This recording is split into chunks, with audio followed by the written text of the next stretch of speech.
Set contained দিয়ে দিকা মানুষ ভাবে ডিপ্রেশনে আছি, সেকা খাইছি, এমন কিছুই না। আসলে অকটেন জমাইতেছে, আগুন আরো ভয়াবহ লাগা। একটু অপেক্ষা করো।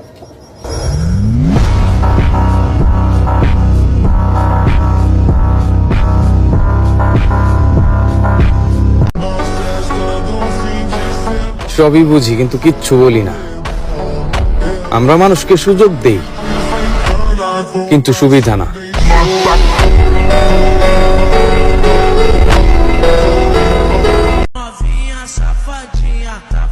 প্রশংসা সব সময় করা যায়, কিন্তু অপমান বুঝা শুনে কইরো, কারণ মানুষ সময় এবং সুযোগ বুঝে অপমান ঠিকই ফিরায় দেয়।